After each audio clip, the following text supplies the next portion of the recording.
Pakita ko pala sa inyo yung tinapay na sinasabi ko. Ganito yung klase niya.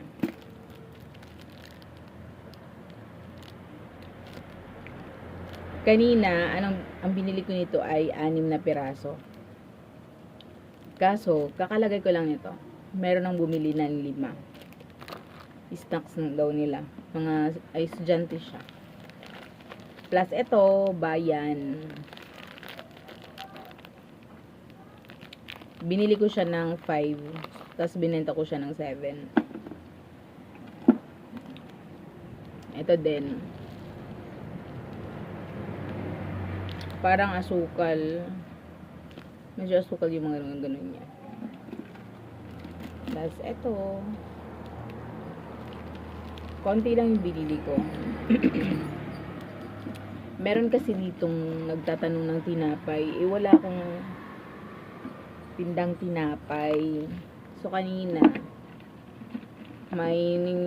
habang bumili ako ng chicharon, bumili ako nito. Yan. Dagdag kita. Char lang. Tapos yung tinapay ko nandito.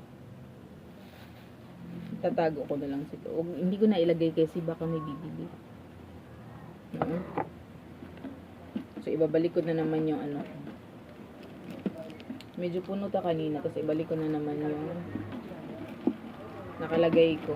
Tinanggal ko kasi yung Skyflakes kasi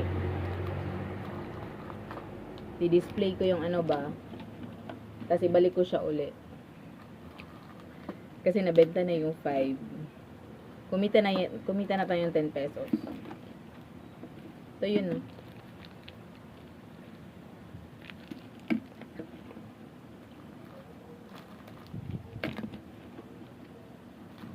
Titikman ko din sana to.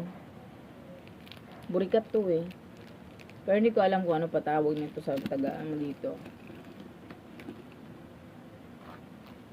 Tapos ito bayan. Sa Sabado uli yung palit ko. O inaani. Nag-transfer naman ko. So ibalik ko siya uli. Yung mga kasi to mga sobra ba. Yung sinabit ko kasi doon mga buo-buo pa yun. At yun lang. Ba't hindi